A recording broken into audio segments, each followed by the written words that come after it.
কোন দেশে এসে পড়লাম যে আমাদের বাচ্চাগুলো এইভাবে শেষ হয়ে যাবে। সবাইকে আহ্বান করবো যার যার অবস্থান থেকে এই অন্যায়ের বিরুদ্ধে প্রতিবাদ করার জন্য।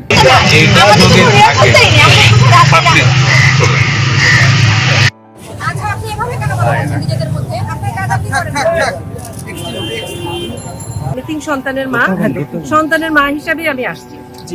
হ্যাঁ, আমি এই বাচ্চাগুলোকে যখন আমি দেখি ডেড বডিগুলি, যেটুকু আমরা লাইভ দেখেছি আর কি, তাতে আমি মা হিসাবে ঘরে থাকতে পারি না। এখন আসলে এটা ছিল একটা কোটা আন্দোলন, সেটা সুন্দরভাবে সমাধান সম্ভব ছিল, কিন্তু সেটা তো হয়নি।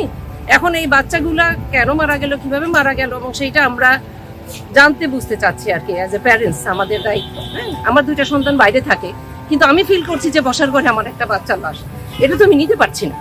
এখানে অনেক কিছুই তো আমাদের মন মতো হচ্ছে না, তাই না? আমরা যেটা আশা করছি সেটা হচ্ছে না, হওয়া উচিত। আমরা সেটাই চাবো যে ভবিষ্যতে আমরা সবাই সচেতন হই, নাগরিকদের যে অধিকারগুলো সেগুলোর জন্য আমরা সবাই একটু চিন্তা করে চলি। 24 আর 71কে যদি কম্পারিজন করি, 24 কতটা ভয়াবহ আপনার কাছে এবং কেন এতটা গণহত্যা?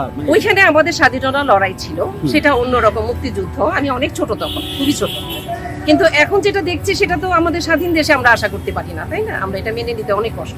আমরা পুলিশকে অ্যাড্রেস করার ট্রাই করেছি যে আমরা এখানে শুধু দাঁড়াতে চাচ্ছি 10 মিনিটসের জন্য। আমরা আমাদের যে কষ্টটা আছে, এরকম ভাবে এখনো মানে খুন বলে যে হত্যাটা এখনো বন্ধ হচ্ছে না, যেখানে একটা লেজিটিমেট রাইটের জন্য আমাদের স্টুডেন্টরা যেখানে প্রটেস্ট করছে, সেখানে এই ব্যাপারটাকে অ্যাড্রেস না করে still the government is trying to suppress the situation. আমরা এটাই বলেছি যে আমাদের হাতে তো কিছুই নেই, শুধু একটা ব্যানার নিয়ে আমরা 10 মিনিট আমাদের শোকটাকে প্রকাশ করতে চাই, কিন্তু আমাদেরকে কোনোভাবেই অনুমতি দেয়নি, মানে দাঁড়াতে দেয়নি আপনাদের।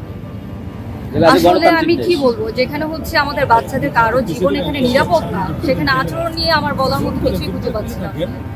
কতটা ওরা স্বাধীনভাবে থাকবে এটা আমরা বুঝতে পারছি না। সো ওদেরকে আমরা ছোট বাচ্চাকে নিয়ে আসছি, আমরা চাই যে ওরা এখন থেকে নিজের অধিকার জানতে শিখুক এবং তারা তাদের অধিকারের জন্য তারা এখন থেকে তারা সচেতন হোক। আমরা এই জন্য এবং সবাইকে আহ্বান করবো যার যার অবস্থান থেকে এই অন্যায়ের বিরুদ্ধে প্রতিবাদ করা। রাষ্ট্র কোন দিকে যাচ্ছে এটা তো আমরা সবাই বুঝতে পারছি, তাই না?